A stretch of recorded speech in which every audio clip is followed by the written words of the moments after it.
And in case you've been under a rock and haven't heard this yet this weekend, one of the worst kept secrets in NASCAR on Thursday, Tony Stewart announced his merger as owner and driver with this existing team. Now for more from one of the key members of this organization, let's go back inside to Wendy.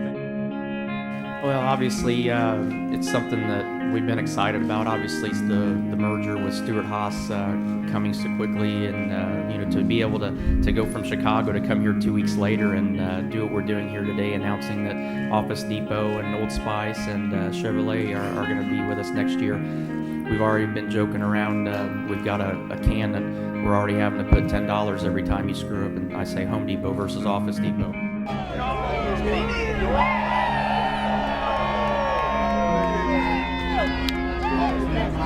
About dumb little runs us clear down to the infield. He wants to about everybody else, and he's the one that drives like a little. I'm gonna bust his ass.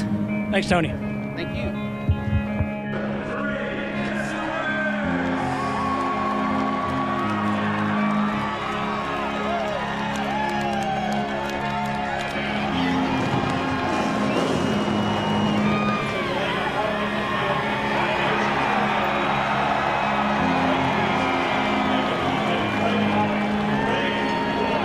Stewart inside. He is there. He gets Hamlin. They hit. And Stewart comes off turn 11. And he's coming to the flag.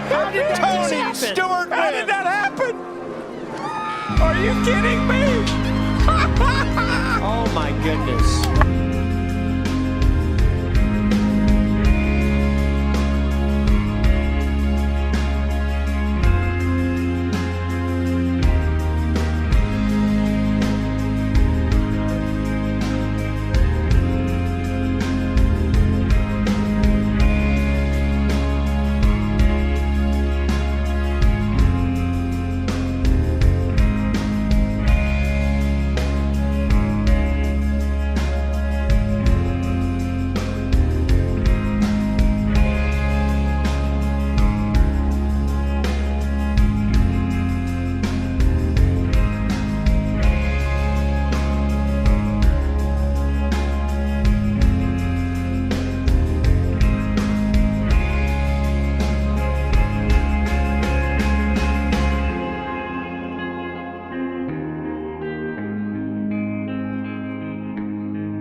Jared, on you whenever you're ready. Welcome to another episode of Victory Lane Vibes. We are your hostesses with the mostesses. It's Jared, it's Art, it's Carl. We told you we'd be back if that news dropped. Man, the news dropped it, did. Dropped it. Ooh. So, in case you didn't hear, SHR is closing their doors for real. The team was notified, the employees were notified on May 28th, say we are ceasing operations at the end of the season. Go ahead, update your LinkedIn and your resumes, get y'all job applications out because you won't be here next year. It's kind of crazy. Like, and I guess I'll soliloquy and then I'll let these two chime in. But like on the one hand, it's like, wow, what happened to y'all being real racers? You couldn't get real sponsorship? That's crazy. They did the whole rollout over the fall. They signed Noah. They signed Josh. They changed the logos. They changed the wraps on the trucks. They took all them damn pictures like a J.C. Penney Center catalog just to come out 6 months later and say, sorry, y'all, we cooked. That's crazy. Yeah. I think that's probably the most like awe-inspiring thing to me. Like you spent all that money on the rebrand and nobody bought into it. Like, no, we're good. We'll stay away. But they've won 3 championships over their tenure here. Teams come and go. It's just odd that, Kevin Harvick put the team on his back. I think he tripled the win count for everybody else that drove an SHR vehicle during his tenure there. Yeah. He got a championship, and they're shutting up shop at the end of the year. So there's 4 charters available. The hotline about the bling. Now, I will say that apparently I was educated.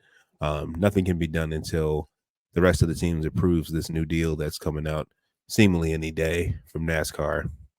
You got to have a charter deal in place in order to sell charters. So hopefully that bodes well enough for teams to make the investment of expansion. I've heard some grumblings and rumblings. Front row needs a charter for Cup. Front row needs a new shop to house the 3 Cup teams and the truck team they have. So they would probably be looking to move into SHR. And then, we spoke about it. Art and I did the last chart episode we did. Trackhouse / Spire / 2311. If it's time to put Corey in the car full time, what's going to be? I mentioned then that Corey being in the car in Nashville is a tryout. And now with today's news, I definitely think that's what it's going to be. It's tryout season to see who's going to drive the yet to be numbered 3rd 2311 car. They didn't spend all that money on airspeed to not house another team. So money talks, BS walks. I'll leave it off there. Whoever wants to chime in and jump in, let's start a dialogue. Let's talk about it. Okay, Charles, Sir Charles. Cha. I'll go first, I guess. Yeah, I mean, it's not a shock. I think if you've been plugged into NASCAR Twitter, this rumor has been going around for a while. So I'm not really shocked by the news. I am disappointed though. First off, for all the folks that work there, I think us as race fans, like, it's real easy to get caught up on, drivers, crew chief, pit crew, but there's hauler folks, there's marketing folks, there's the guys and girls that work in the shop. There's a team of accountants right now that have to look for jobs, right? And like, they may have never even been to a racetrack, right? Like, but that's their job.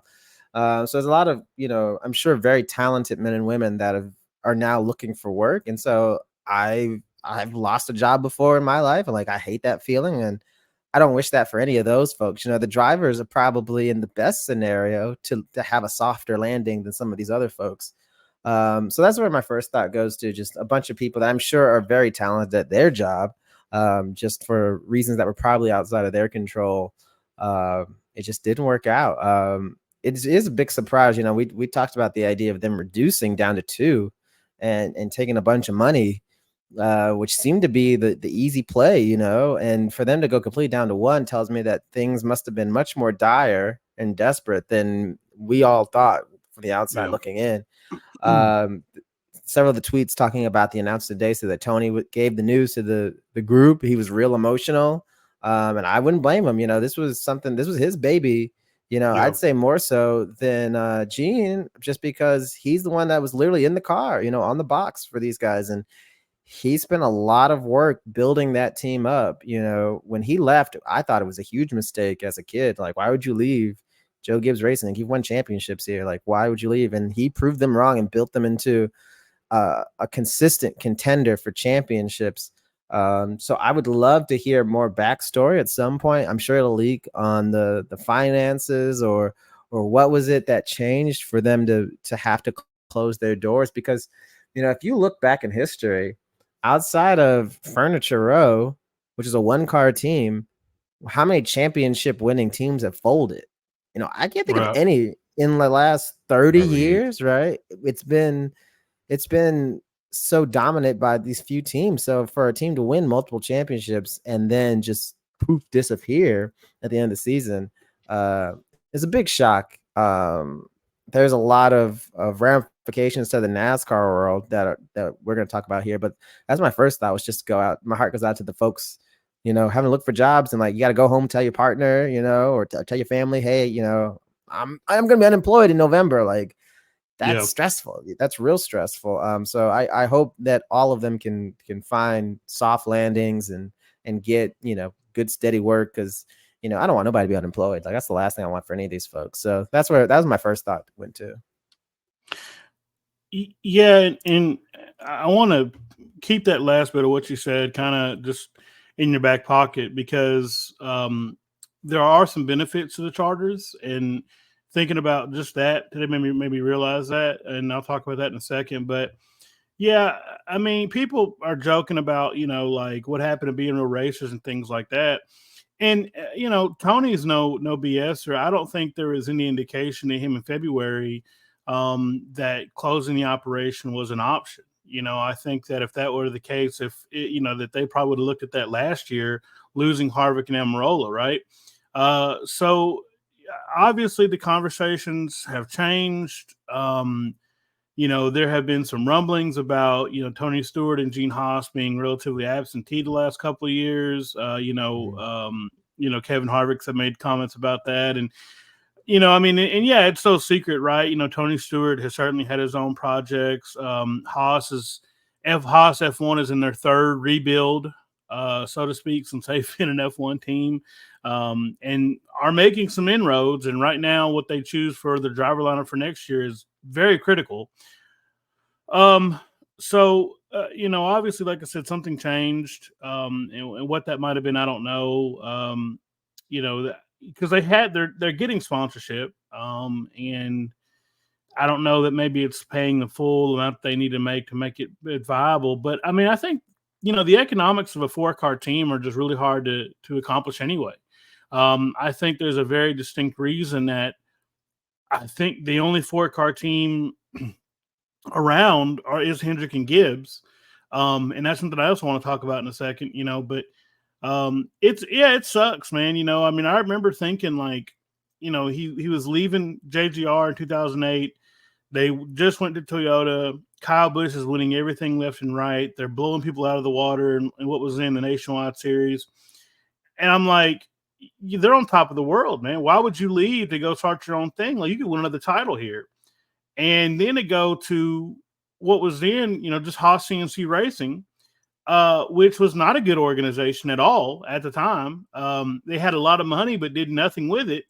I was just like, man, this is career suicide. And then, he showed us, that over the next couple of years, I mean, won a title 2 years into it. And these are all things that I remember. I mean, a lot of people, a lot of the publications and people in the sport were like, there's no telling this is going to work out. And we were at that point over 10 years separated from the era of the owner driver, right? In the 90s, you had, guys like Bill Elliott and Ricky Rudd and Darrell Waltrip that all own their own operation or racing and winning, and that died out, right?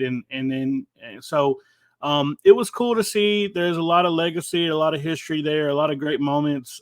It hurts to see it, but there are some silver linings, and we can get into that, as well, like I said. And you know what? I think ultimately, it's very smart of kudos to Tony Stewart for doing probably the hard thing, right? Because I think in reality, I think he probably wanted to continue on. People said that he was emotional there. I know that that's his team. He built that. But I think that in this day and age of you have to have a development pipeline, you've got to find these kids young, you've got to secure funding for them. There's so much more depth to it now than there was in 2009. And, and you're fighting with other teams within your own manufacturer for these things. Hey, I get it totally. I understand entirely. So, yeah, I mean, we can go from there. Yeah, you bring up a good point. It wasn't, a secret that they had been replaced as a tier 114 by Front Row. Right. Like I said earlier, seemingly Front Row is going to be literally buying them out of everything that they have to continue their success on and upward. But I guess like if you don't have a manufacturer contract signed, worked on, being talked about for next season, you really can't run, right? Like say if they had the sponsorship money and they could do it, Gene's a billionaire and obviously his bag is secured. Right. But if you don't have a company an OEM to drive for, you kind of like you're like a fish out of pond anyway, aren't you? Yeah. I mean, it's tough. I think Front Row's ascension and I think RFK's reascension really knocked them down on the totem pole, right? I think Penske was always going to be number one in the Ford camp, especially when you win back-to-back championships like they've done the last 2 years. But You know, there was a time where they could easily be that 1B, especially when, you know, Harvick was going on a tear the last couple of years, especially like during the COVID year. So it seems really apparent that Ford at least saw something to knock them down in terms of their priority, and I'm sure that made a bad problem worse. And you look at the driver lineup they had, and it was Kevin Harvick. You know, his back was probably very sore from carrying them for so long, given the results that they've had since he left. You know, I'm sure that's part of it. I'm sure that's one of the reasons why the sponsorship was so hard to come by. You know, you see a lot of their big names leaving after Harvick, you know, like Hunt Brothers Pizza and some of these other ones. So when you start seeing like a mass exodus of big name sponsors, that's probably a good sign that there's trouble in the water. Right. And like, that's something I'm not going to say and be like, I called this, but like, I did notice that, you know, like Hunt leaving and going with Logano, that was one of those where I was like, that's a big name. And Yeah. Chastain getting Bush was huge. Like Bush was a on year almost early. like they were on every week, it seemed like, with Harvick as the primary. So like I know they were giving them a ton of money. So those are ones where you look back at hindsight and you're like, okay, there's some writing on the wall here that like there's trouble. And then even, you know, when you start seeing, you know, one sponsor sponsoring multiple cars in the same race, like that also to me is a bit of a red flag. Like they did that with Overstock as well, where it's like that just feels a bit weird. There's a reason you don't see that very often, I feel like. And then also knowing that Marcus Lemoyne's is such a con man too, like that also didn't give me a great feeling either. Like they're trying to spin it like, oh, they've got 3 car sponsors this weekend by the same company, and it's like, yeah, and I'm sure all 3 sponsorships are equal to what it costs to sponsor 1 car. But yeah, Right. go on, yeah. Yeah, so it's just it's tough, and you know the on track results haven't been great. You know the driver lineup, like I mentioned, hasn't been great. You know, as much as he is much maligned on this show, Eric Almirola was real valuable. Like Yeah, that yeah. that bacon money, you know, Bacon kept the money, lights baby. on. Hey man, yeah. And you know, even if he wasn't getting, you know, wasn't a consistent threat for wins, you know, he was a guy who could bring it home, wouldn't tear up the car, you know, probably get you a top 20, top 15 more often than not. And, you know, his check was cleared every week. So I guess in hindsight, like I said, that was more valuable than any, you know, potential you could have had in some of these other guys that they might have brought in, like a Priest, like a Noah, even like a Josh Berry, who I hated for him, especially like he just got his big break. And it's like, oh, hey, I hope that was fun. Get out, you know, like, Yeah. you know, take your helmet with you. So I think it's just a combination of factors, I'm guessing, and I'm sure there's a lot of financials behind the scenes.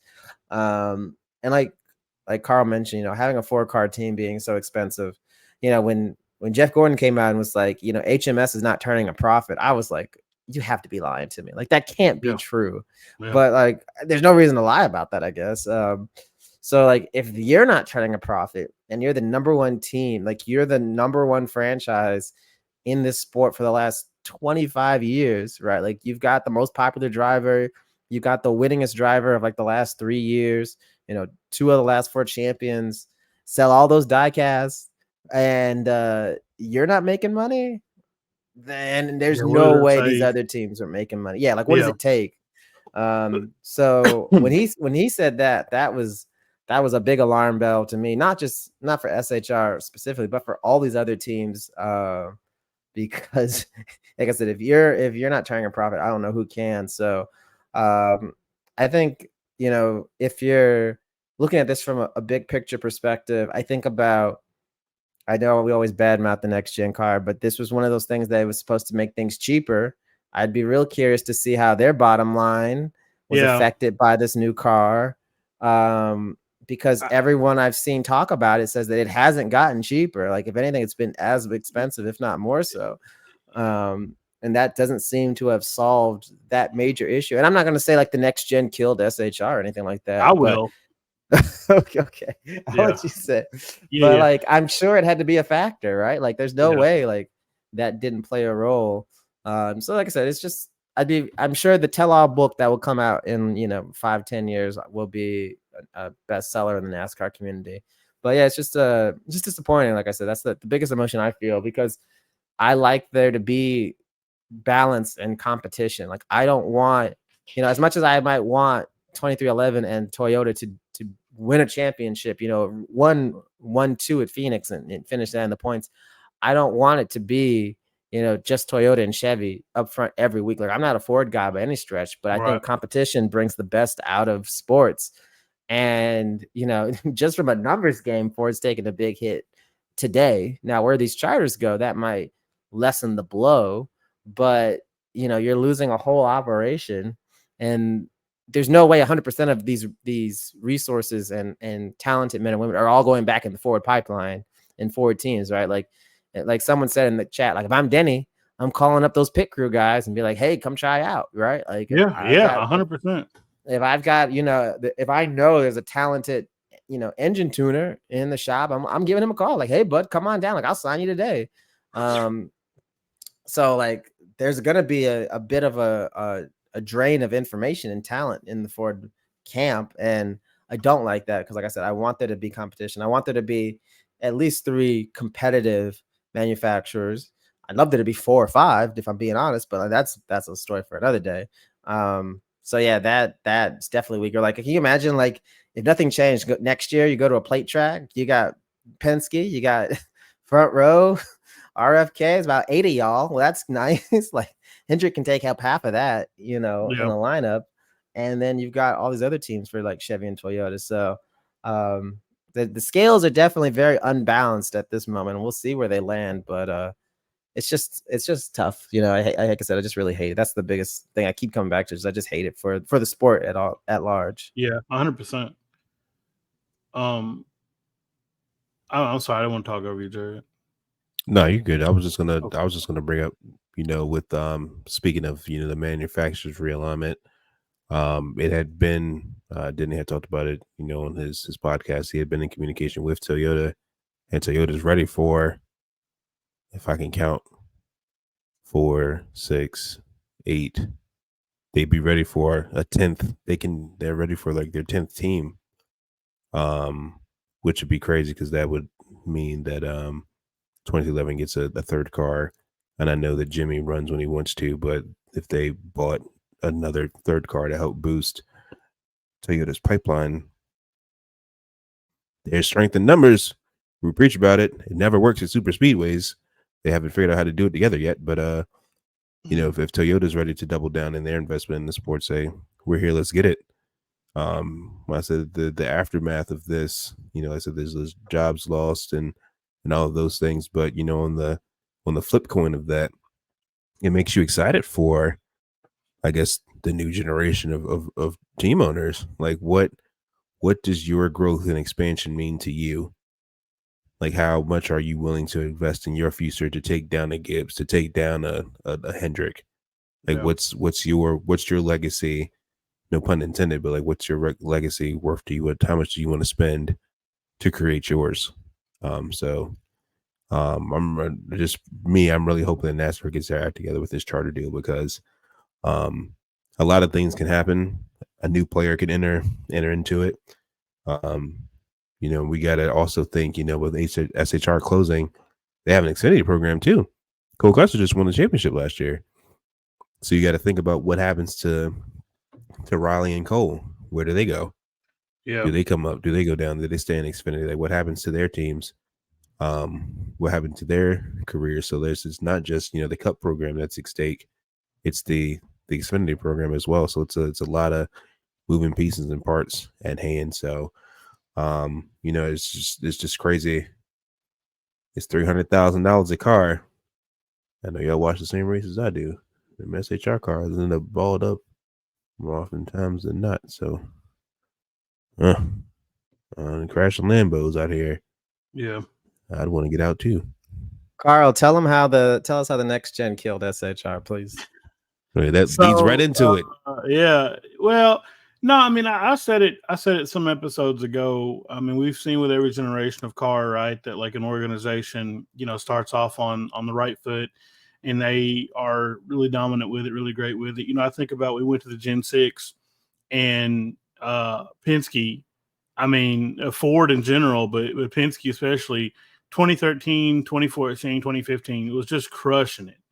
Like I said, and, we talk about, the COT, I mean, JGR and Hendrick led off. And I mean, we're one of the most dominant teams of the era with that car, especially, Hendrick with Jimmy Johnson and everything. So you're going to have winners and you're going to have losers. And I think that, it's like I said, when we were going to this car years ago, it's been 3 years ago now, is that, the teams that have, like, there are going to be some people that stumble, but once these teams that have the engineering depth figure it out, they're going to go right back to the top. Like, I was not misillusioned that like parity was really going to be real.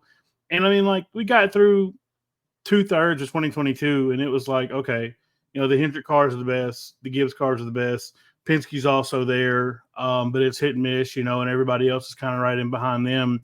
Trackhouse in 2311 have made great improvements, but outside of that, I mean, SHR just, I mean, really just, missed the mark. And a lot of where their speed was, admittedly by Rodney Childers, was in their bodybuilding capabilities, like in how they hung bodies and stuff like that. That's where a lot of their performance came from and what they specialized in.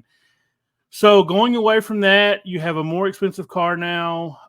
You're behind the 8 ball, and also these cars are incredibly expensive. You guys are tearing them up a lot. I mean, and then also they got hit with some insane penalties early on. That fine was crazy. Yeah, I mean, which is just to which a lot of people felt like it wasn't fair. So if I was Tony Stewart and I'm looking at, look, I've got this car that it's costing me $1.2 million to fill the car every week, and if we've got, 6 cars per team, I mean, you're talking about, I don't know, 2 times 6, I don't know, some neighborhood of 10 million, I guess, maybe, I don't know. And in just my fleet of cars alone, we're not talking about parts and motors to replace and stuff like that, just in the whole build. And we are having to burn through cash, figuring out, in the wind tunnel and in the sim and in engineering meetings on how to get these cars to be faster. We're behind the 8 ball. We are not getting the level of information from Ford that we need. Yeah, I mean, this car really played a strong message. I mean, a strong role in killing this team's performance. I won't say killing the team, but killing the performance. Because you look at, I mean, 2021, Kevin Harvick still won, I don't know what, man, four or five races that year, and he won 10 the year prior to that. And, I mean, like I said, and we can talk about the performance thing separately, because I want to say this, I don't think that Kevin Harvick carrying the organization deserves as much merit as it gets. For what it's worth, outside of Tony Stewart, Darian Grubb and those guys, when they first started, Kevin Harvick and Rodney Childers were the only constant at that organization for almost a decade. And I am a strong believer in performance is situational. And so you have to be there at the right time with the right guys, X, Y, and Z. Kurt Busch is not a driver that should be capped at 1 win a season, but that's the way it panned out. And again, it's situational, right? So I feel like the team as a whole had some stout lineups, and it just wasn't meant to be. I mean, I feel like 2018 was like the strongest that team ever really was, with Almirola, with Kurt, with Kevin, obviously, and it didn't pan out. But yeah, I do feel like this car played a huge part in the downfall of the organization, and that sucks. But I don't want to be the guy that's like everybody else where they're like, man, this car is the worst thing ever, and blah, blah, blah. Like, speaking hyperbole, but I do feel like it probably did hurt them. But the other thing I wanted to talk about is, the Jarrett kind of hit on it a little bit. You talk about there's these employees and things like that. If this happens, let's say, fictionally, if this happens pre-2016, when there's no charters, and you've got a 4-car organization, a tier 1 organization that goes out of business. Well, I can guarantee you that, all of the assets are going to be bought up like hotcakes. But as we know, I mean, resale in racing, you're selling for pennies on the dollar. You're not going to get back what you put into it ever. It's just simply not going to happen. but there's no guarantee when you sell a 4-car organization that you're going to get 4 more cars in the field. So where the charter system shines a little bit in this situation is that you are taking away 4 cars, you're taking away 4 organ teams that employ people X, Y, and Z, but they're not gone forever, right? They're guaranteed spots, so they're going to be elsewhere. So I would say 80% of the staff displaced by this move are probably going to find work elsewhere, thanks to the charters ensuring that the cars are going to be on track. Now, it may not be the 4, 14, 41, and 10. It might be the 67 at Trackhouse, not Trackhouse, at JGR, I don't know, man, 97, 91 at Trackhouse, the 78 at Spire, or in the 35 at FRM. Who knows? But, I will commend the first time I've ever done this. I will commend the charter system if they come to an agreement that it did help avert a even bigger problem, which is you had now 300 people in the sport that are unemployed entirely with no guarantee that they're going to be able to pick up any work at all. It's not great, but it ain't that bad, so. That's, that's surprisingly optimistic. Yeah, but with that, you started calling some numbers. It sound like some front row numbers. Your boy Riley Herbst's been running for front row in these super speedway tracks. Yeah. With this monster beast unleashed. He get the call? He coming? Yeah, absolutely. Yeah, why not? You've got 6 drivers unemployed here. All 6 have been in a Cup car in the last 3 years. Let's talk about these predictions. Yeah, where did the chips fall? Let's get it. Years. I feel all but one are going to find employment next year. Look, I'll save my predictions for last, but I have, and I'm not even trying to be a hater. Like I said again, I'll save my predictions for last on that because I have a piece to say about it. So why don't we do? I was gonna say, how about we do this? How about Jarrett goes through the lineup driver by driver, and we can both say our piece on each driver. Right. That's fine. That's fine. Yeah. You can tell we planned this ahead of time. We can start with the youngest in charge, Noah Gragson. Absolutely. Noah stays in Cup. Yeah, absolutely. Noah goes to Rick Ware, I think.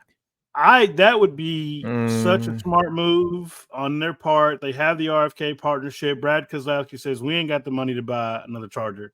They got Justin Haley. They got the RFK partnership. Noah is the kind of guy that he kind of needs to be somewhere a little low key, so long as Johnny Morris is still cool with him, right? And they can put together some money. Yeah. If they can do that, and the way that Justin Haley's been running, and they're only going to get better with time, absolutely put him in the 51. We moved to Chase Briscoe. Yeah, they did me a chance. Yeah. Oh, my bad. Yeah, I could see him going there. I could honestly see him somehow finding his way back to like JRM and Xfinity for a year. Like if a spot somehow opens up, I could see that happen. Like if he somehow gets locked out, and like if somehow someone gets a call, I don't know. I just feel like that would make sense. Like, he's got roots there, right? Like they know him there. Like sometimes you just gotta go home, right? Like you always see the movie about the guy who like goes out, tries to make it in the big city, flames out, comes back home, sees the girl from high school working in a diner, whatever. That's what JRM is for him. It's that girl in that diner who never left. I'm just saying, I don't think it's likely, but I'm saying that would make sense to me. I can see that. These are my picks. You can't judge him. Okay. You can't badmouth him. He does got sponsorship. He got the money. Yeah. But who he gonna replace with JRM? Brandon Jones? I mean, what has Brandon Jones really done? I mean, look at it this way. I'm just asking. Look, I'll say this. Noah, to his credit, in a JRM car, is damn good. Yeah, he was real good. And championship contender, won a bunch of races. I mean, he had like 5 or 6 wins his last like full. Yeah, he won six races that year. Yeah, like I mean, I always kind of go back to would I rather be up front in an Xfinity car or a back marker in the Cup car? I'd rather be up front in an Xfinity car if you gave me the choice between the two. Right, but then you run the risk of being just an all guy, right? Like, I mean, like he talked about, and again, this is no hate at all. I'm not being funny about it, nothing. I'm just saying, like, you look at Justin Allgaier, right? You heard him on the radio Sunday night at the 600, and he was like, telling Keith Rodden, like, I'm so sorry, dude. Like, I just, whatever, because he hasn't run these cars. Not in these cars every week, man. You're not going to be good in them. And now, he finished 13th.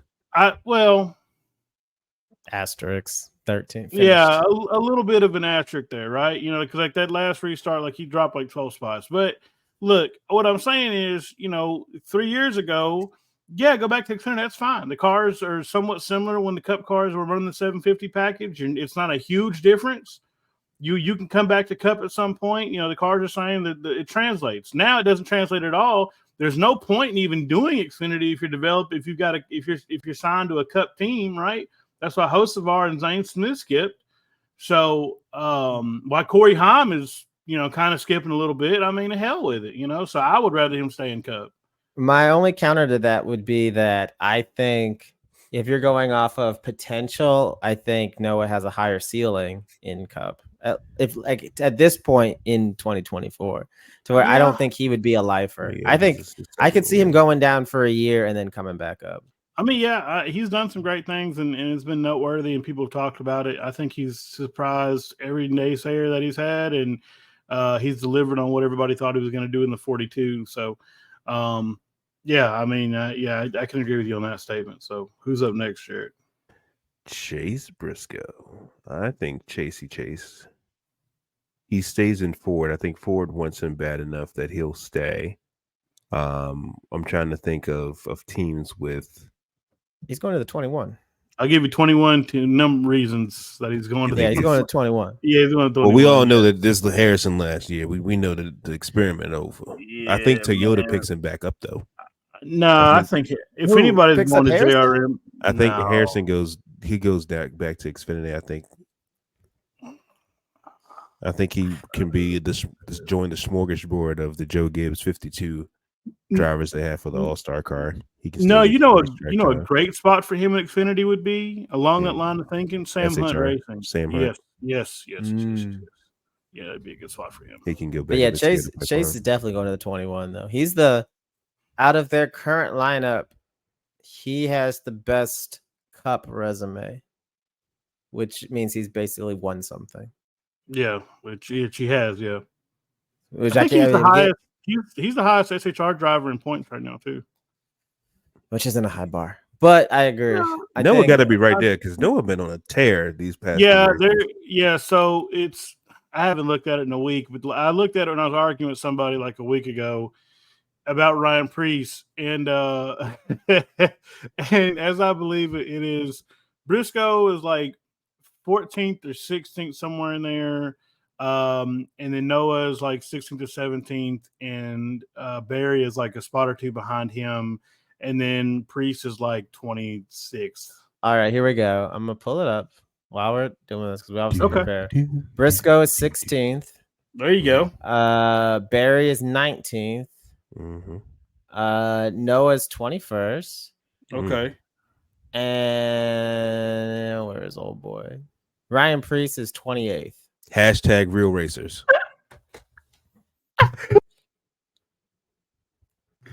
Ryan Preece, as of this date, and this is no hate, I'm just stating facts. He is sandwiched between Ricky Stenhouse and Daniel Hemrick. He has, quick math says, he just got re-signed, mind you. He has 13 points, I believe, more than Corey LaJoy. All right, so ladies and gentlemen, you know who's not coming back to Cup? It's Ryan Preece. Yeah, his goose is cooked. Yeah, I think Dirt Modifieds will be welcoming him with open arms. Yeah. He's over there with Matt Tift. No, I thought about this on the drive back to the house when I texted y'all that like let's do this, or I was going to be here for this. Look, man, I have my own personal feelings about Ryan Preece, but speaking from like a analytical standpoint, he just has not adjusted to Cup well in the two scenarios that he's been in. And you can say, well, he's never got a chance. It's unfortunate. And you might have a little bit of a point there. But, I mean, look, dude, I mean, it's just not working out. I mean, point blank period. And that's not to say he's a bad driver, because he's shown in the trucks in Xfinity he can run well and even win. But in Cup, I mean, it's just that much harder to win. And like I said, and everybody has said it the last couple of years, it's so hard to win these races. And I just do not think that he is a Cup talent right now. I think that he maybe needs to go talk to some folks at Gibbs or Sam Hunt or, just whoever, even Sieg. I don't know, man. Maybe he needs to go run the niche truck. I don't know. Somewhere where he can win, but Cup ain't going to be it for him. I feel like that's a waste of money. Yeah, I think a truck ride is the only way he stays in Cup. And I guess like if you're a team that's like, I don't know. I'm not a huge fan of him either, but right. If I look at the resume, I'm just not impressed in terms of Cup Series. Now, like outside of NASCAR, like he's got a great reputation, and it's not an insult to say that I'm not great at the top level of stock car racing. That's not an insult. Like the fact that you made it here means you're in the 1%. Like you made it to the dance. Like you had a shot. I just don't see him. I think if anyone's gonna be the odd man out completely, like all the way out, the musical chair stops and you're sitting there, standing, I think he's the one for sure. Yeah, I just got reminded that he sold shirts post Daytona flip, and that's still the funniest thing ever to me. He did. Hashtag real racers. Yeah. I mean, he can be this generation's Elliott Sadler. Yeah, that's solid. He went back to Xfinity and made a killing. So if that is what it is, that is what it is. As a matter of fact, Ryan Preece is what stopped Elliott Sadler from winning an Xfinity title. So wouldn't that be ironic? Yeah. Get your look back, Playboy. Yeah, there you go. Let's see, which leaves our dear old beloved Josh Berry. I wish the 7 was open so bad. Because the 7 can be open. Well, apparently it ain't, but he would be a perfect candidate for the 7. He's had some really good moments. Look, adjusting to Cup. I mean, he's had some Cup starts before, but adjusting to Cup in this car with this team and being where you are in the standings, I think, being the better half of the organization, I think is really good. Just from a standings point of view, not talent wise or whatever. I just don't know where he would go, man. I mean, he's a candidate for a wear seat, I would say. I don't know what Spire's going to do.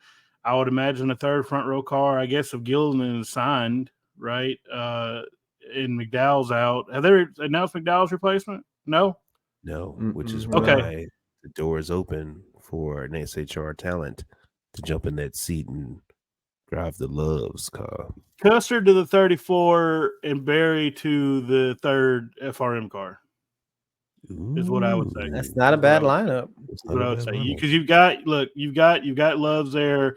Put it up with a different team. They have an insane business to business deal with Loves, and over at FRM. And then you've got the Haas money with Custer.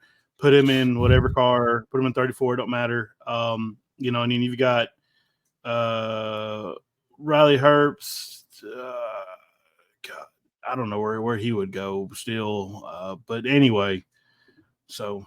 Like I said, and this is all barring they all stay with Ford teams. The only person that I know for sure that Ford's not letting get away is Chase Briscoe. He's like the Ford baby. Everything else is up for grabs for everybody else. I think they just see so much potential in him. Yeah, which there is. There definitely is. Him and Austin Cindric, and then of the two that came out of that deal in Xfinity, he's the better of the two. If anything, he should get the 2, but that's a whole different story. No, they all only because his daddy. No, I'm not saying. Yeah, I'm not saying those guys need to go to Ford. I don't know what else is going to be available. I mean, because I would bet dollars to donuts that the third charter for 2311 goes to Corey Heim. Why not? Time. Yeah, Heim time. And then, the Trackhouse charter would, I guess, be for Zane Smith. You don't think So they keep Jizzle? So that, huh? So they gonna keep Jizzle? You talking about Van Gisberg? Yeah. It doesn't appear to me, from what I saw, what Parker's talking about. Issue. Trackhouse, yeah, they do. Have They problems. do. Yes. Justin Mark's eyes are bigger than his stomach because Gamebridge got to spend some money. From what Parker said when McDowell announced he was going to the 71, was that Zane Smith was trying to get in the door at Trackhouse. So here's how I see this working out. So if I wish I had a drawing board, I could draw this all up. But I would imagine SVG is full time next year at Colleague. They have 2 charters; they can swing it. They probably send Daniel back too. Yeah, McDowell's in the 71. Herb stays with Ford, so Barry would be the other Spire car if Ford's not an issue, and then 2311 gets a charter. They get Heim. Trackhouse is using theirs for Zane Smith. FRM is using theirs for, I would assume, somebody. I don't know. I lost track of my train of thought. But anyway. But now I'll add another thing to it. So it's rumored in this charter deal. Riley Herbst. That's what I was thinking of. All right, go. I'm sorry. You're good. It's rumored in this charter deal that the only 4 Cup teams will be allowed that they get grandfathered into this are going to be Hendrick and Gibbs, and everybody else has a max of 3. This Trackhouse buy out Colleague, keep a charter, sell the other one, or lease it to stay under that quote unquote 3-team maximum. Because that's also a situation that's been swirling around too before the SHR got the definitive stamp today. That Colleague is just spinning wheels and Cup. They reckon Lambos. Let's go trophy hunting and go dominate the Xfinity Series. Yeah, I mean, first of all, unless they're saying we're grandfathering you in to give you time to close out existing business, and like let's say within 3 years you have to go down to 3. First of all, I hate the idea that we're gonna have the haves and the have-nots even more so than we already do, because if there's one thing you don't need to do, it's give HMS and JGR more of an advantage. Like they already are the top 2 in the series by a solid margin, like a solid margin. So if that's the case, so be it. I retract everything that I'm going to say about that, but I hate that rule. And I understand, like if you've got, I'm going to pick on Bowman, even though I love Bowman. Some people think I hate Bowman, but I actually don't. But like, let's say you got to deal with Ally and Bowman, and it runs through the next 2 years, and like you don't want them to burn that bridge. Like you say, okay, we'll give you 2 years to finish out your deal. And same thing with Gibbs. If Yahoo is like, hey, I've got another year on this deal, like I paid you for already. Like I want what I paid for. Like I can see that making sense. So I hope that actually doesn't come to pass. Like I'd rather them just keep it at a max of 4.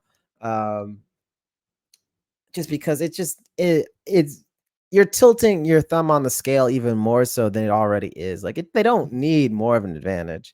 So I hope that's not the case. But yeah, I feel like Trackhouse would worry me if that's the case, because I feel like they're one of those teams that, like we just said, like they don't seem like they have a solid roadmap. Like with 2311, like we always talk good about them, obviously, but like they seem to have a very clear plan. And Denny has been on the record saying, I've got a 5 and a 10-year plan, and like they seem to be motoring along, like getting better, competing better on track, like eventually get a 3rd charter. And I my guess is that at some point Denny wants to race as his own for his own team, and like he would be the 4th charter for like a year or two before he retires. You know, like if he wins a championship with Gibbs, I think he'd even be quicker to hit the ejecto-cito button and like get out. Yes, of there. sir. Yes, sir. So like that would be great for them. But like that seems to be a very clear plan. With Trackhouse, it's like, hey, we're gonna go sign all these guys. Okay, I guess we'll throw them in Xfinity. And it's like we mentioned on the last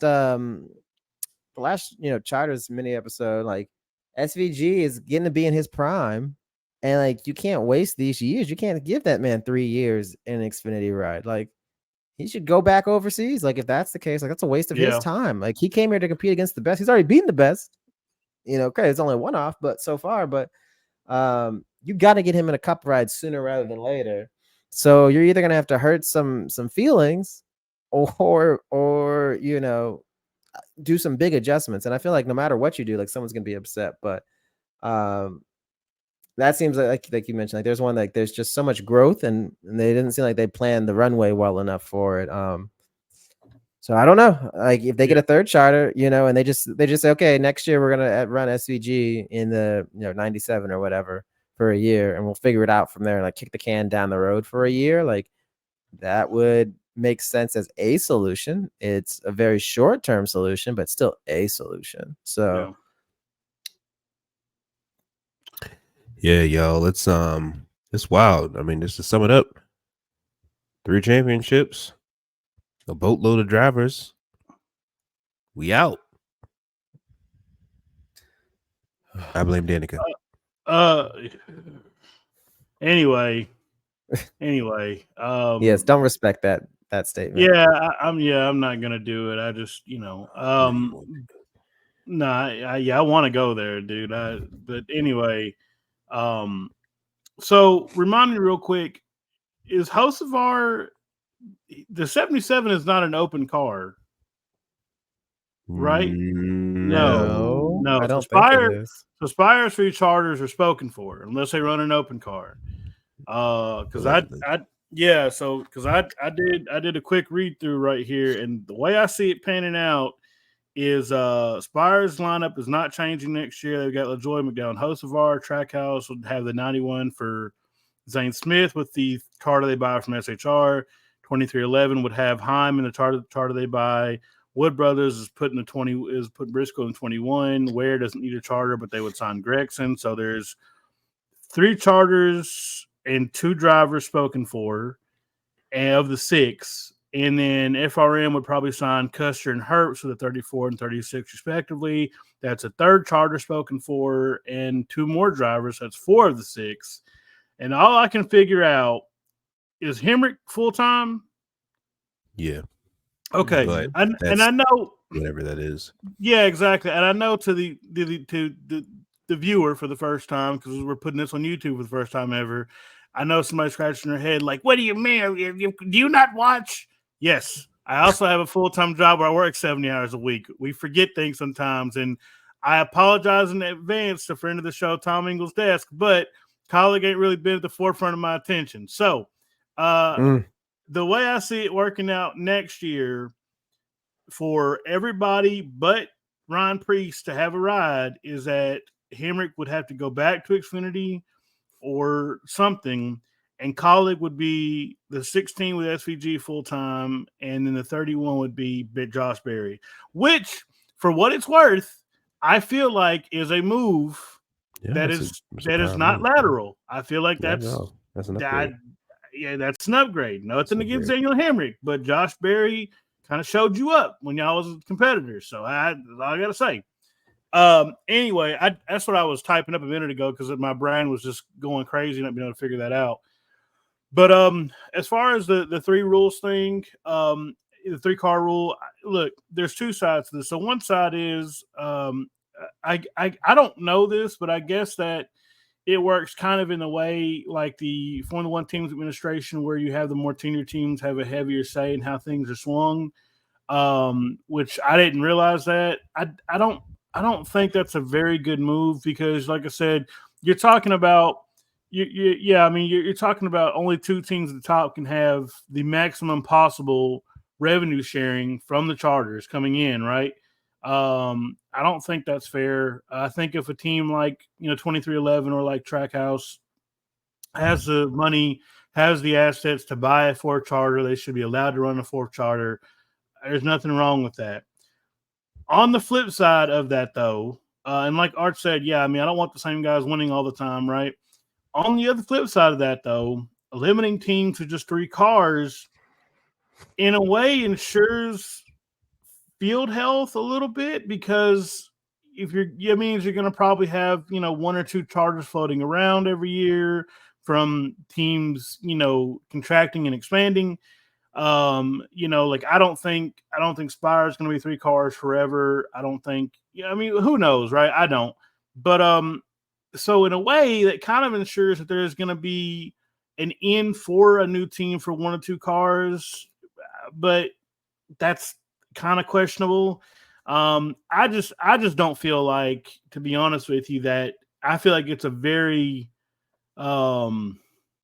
damning and a very bad move to allow 2 cup teams to be able to set the rules on who gets how many of what. And I feel like, if anything, in a situation where you all are trying to get towards the common goal of getting a deal done, you're now throwing an obstruction in the way of potentially not getting a deal done in time and hurting yourselves in the long run.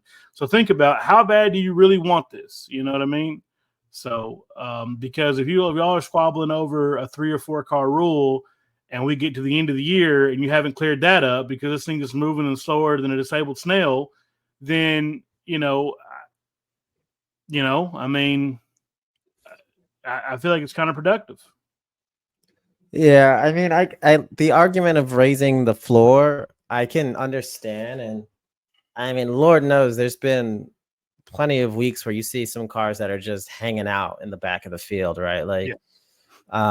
But I could make the same argument that you can raise the floor of HMS, right? Like, for years, we've always said that that 4th car was like the test car, and depending on who it was, whether it was the 25 and there was whether it's Casey Mears or whoever, like that car was always off, like way off, yep. Right? Performance wise. Yeah. Same thing with that. So I feel like you could make that same argument and say, well, it's not just the have-nots that have to perform better, it's also the haves that have to perform better. And like, if you're getting more of the money, you have a higher responsibility as well. So I can see that argument. However, I don't trust this sanctioning body to ensure that actually happens. Like, I don't think they're going to be like, well, if we're just going to give, HMS these 4 charters, and like they'll pump in a lot of money, and they've got all this sway and whatever. But like, it'll make it fair. It'll somehow make it fair, like proportionately. And I've zero, and I love Jeff Gordon. Like, I don't hate, HMS at all by any stretch. They're just not my favorite anymore. But like, I just don't think they need that much of an advantage. Like, I'm sitting here looking at the standings right now. 7 of the top 10 are HMS or JGR cars. Like, and yeah. I would not be surprised if those 2 teams combined went 4 for 4 in the championship. Like, it takes a very clutch Penske drive late in the playoffs for them to not go 4 for 4. Yeah. Like, if Blaney doesn't win, like he has to straight up win, then it's probably going to be Denny or someone else in that final spot. So again, like, it shouldn't have to take a Herculean effort for there to be a 3rd team competing. If we're supposed to be, this ultra fair, ultra even, we're all playing the same sandbox, but 80% of the races are won by the same 2 teams that we're supposed to be in. You can't have it. I'm sorry. I think it's ridiculous. I promise not to go on a cussing storm tonight, because as we're recording this, we just did the Coke 600, and I got my money's worth last night, cussing up a storm. But I hate it. I don't think they should do it. Yeah, I don't either. Yeah, it's just it's a lot of things working with this. So just first things first, they got to come to some form of agreement with the charter package anyway before all these predictions and all of this stuff can be said, understood, realized, and heard. Because until that's ratified, Tony and Gene stuck with 4 charters. Yeah.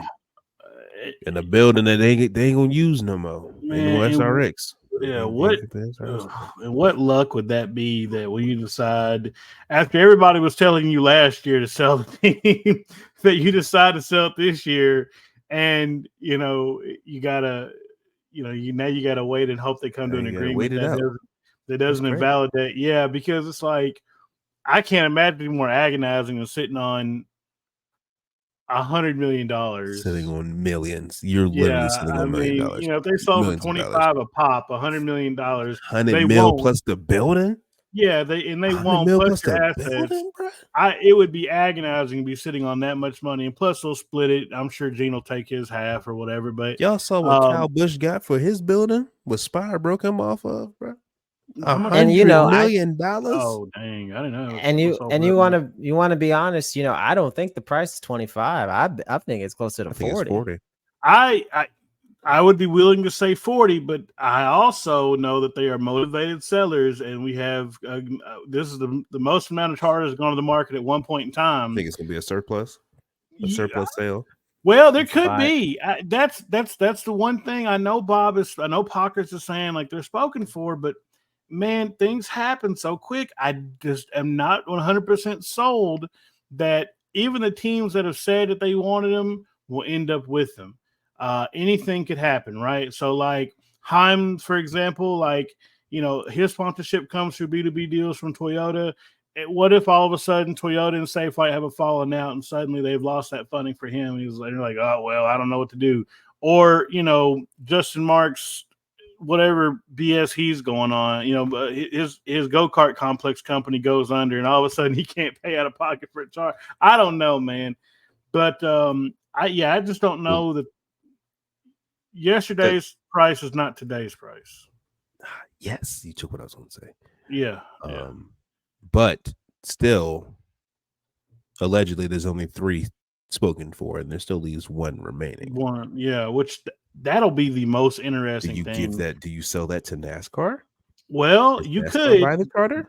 Pockers said today. I asked him that question specifically, and he told me, and the world. I don't have a special line with Pockers, although he did wish him happy birthday this morning, which made my day. 2 days late. Yeah, he said. Yeah, I have a lot of friends and family, and I love all of them. I look forward no more to any happy birthday wish than from Bob Pockers. But anyway, he is the man. But I asked him that, and he said you cannot have a surplus. If anything, they'd sell it to NASCAR. NASCAR would sell it to a team. I am sure it would be at a highly discounted price. So I think that's the worst case scenario for SHR. So hopefully one of these other teams decides to fork up the cash for one. I would imagine it probably would end up being either Spire, maybe, hell, I don't know. Rick Ware's got a lot of money. He just doesn't act like it. So hey, what's crazy? Yeah. That like the whole time the RFK social media team was like, nah, we ain't got it. Our pocket's empty, cuz. But I'm like, whole time it's Roush, Fenway, Keselowski Racing, the Fenway Sports Group. They own the Boston Red Sox. I'm money. Quit playing. I'm sure they could come up with it if they put a good enough package together. You get that Rick Ware money for the RFK Alliance. You got bread. Quit playing with us. I would love nothing more than to RFK to be back with 4 cars. Yes. Be the 90s again. Age of my childhood. Give me that. I don't need that. I don't need that. That's a bad word. You said you don't need that? Nah, I hate it. I hate it when they were in like a 4 and 5 car because they were so damn good. I hated it too. Tough. They're tough, boy. Oh my god, man! Jeff Burton was winning races and beating you down. You didn't even have to worry about the Biff. Then the Biff went off. Then Matt Kenseth went off. Biff, Kenseth, Edwards, Martin. I mean, they had it. You want to talk about a squad? I'm telling you, we talk about Jimmy Johnson in the 2000s level dominance. The only force that could stop a Jimmy Johnson was a Matt Kenseth and Robbie Reiser, or was a Greg Biffle, and I think Todd Parrott did too. Or was it Doug Richard? I forgot who was on the 16s box. I remember. Jimmy Johnson is accredited with owning Texas Motor Speedway. And I remember watching a race. This is 2012. And I remember seeing like the second half of the race of 16 just inch closer and closer. And I said, 16 gets by him. He's going to just run away with it. And that did happen. As a matter of fact, it was only 2 liters that night. So, yeah, I mean, that era did kind of suck because I didn't like anybody on that squad once Mark left. But, it'd be cool to see him come back to with their old form. I mean, so. But. Well, NASCAR, you got to shock us with how the split gonna work. Yeah, man. So we can follow up and say who paid Gene and Tony. I said I just thoughts and prayers go out to everybody whose jobs and livelihoods are affected by this. Yeah, shout out for us giving something to talk about. Hopefully Gene takes this money, double downs on F1 since he keeps burning money anyway. You might as well make yourself competitive and get to a mid-pack team and actually start making money in F1. They're almost there. Maybe Tony will give us SRX back now that he can pay the bill after he sells his charters. So him and Ray got to have a conversation. Well, I think that ship has sailed. I think he's gonna focus on what he's doing right now, which is fine. Run the NHRA, big dog. So we'll see you in a couple weeks, big dog. We see you at Richmond or Dinwiddie or Virginia Motorsports Park, whatever it's called. We'll be out there. Yeah. But this has been the Stewart-Haas farewell episode. Now let's follow the money and see who's got the Ponzi scheme going in NASCAR. Because no matter what, somebody gonna get paid. Hey man, somebody gonna get paid. Is that untaxed money? You got to pay tax on that, or is it just wired into the account? Oh, go ahead and assume you're gonna get taxed. Yeah, the tax man coming on that. Yeah, Uncle Sam gonna get that piece. Yeah, that's crazy. Oh man, yeah. Can you imagine if like NASCAR teams had to pay luxury taxes like the NFL and the NBA teams because of their salary caps? Is that not what the guy that owned BK Racing got in trouble for? What Ron Devine got in trouble for? I want to say yes. He had some kind of legal to tax trouble. His ass got locked up, I think, for a little bit anyway. Anyway, but property gains tax. Shout out Ron Devine, the visionary behind 2311, because he had a 23 number Dr. Pepper carver before anybody else did. So he really laid the blueprint. He had them 23 flavors before anybody else. Hey, yeah, there you go. Man ahead of his time. I'm telling you, man. But in any case, this has been our first YouTube or our first video component full episode. So we'll hopefully do more of these as well. Yeah, shout out to y'all notice we are aligned strategically with the victory lane and the vibes. We did this on purpose. We had to, otherwise Jared would throw a fit. Well, he did throw a fit, and we had to off air, 7 minutes. 7 minutes of lining up the shots. I wanted to be an Oreo, and nobody else could see the vision. Now you do. You're welcome. And hey, real quick, if you're new here, before we sign off, I just want to give a quick shout out to our partner at Home Field Apparel. You'll notice that I have a link up in the top right corner as well as a code. You can use code VLV24 at checkout for 15% off your first order. Stuff ain't got this crown. You're doing it wrong. Yeah, that's where the hat came from. I've gotten a lot of compliments on that. They have the collections for Hendrick Motorsports, the Indy 500, Arrow McLaren, as well as 80 other collegiate sports programs. All of it. Be sure to go check them out, man. They've got a lot of great stuff, great prices, and really fast shipping as well. They even got an app that's homefieldapparel.com. But besides that, we got anything else? I just want to say that was hang on, I got something. I just want to say that was a great ad read, but halfway through I thought you said they got great prices and great shit. And I was like, what? No. That's what you said. I have done this read so much, I'm almost like getting the auctioneer levels of being able to spit it out. So in any case, you're good. While we're here, I would be remiss. Shout out Lamar Jackson coming out to the Coca-Cola 600 kilometers on Monday. We got fussed at. We talked about 45, but we ain't talk about Lamar. Shout out Lamar. Appreciate you stopping by. Come back real soon. See us again. Did we get fussed at about that? Yes, man. I didn't. Facebook group. We got really lit up. Quickly. All right, I'm gonna keep my comments to myself on that. All right. Thank y'all so much. We out. We out.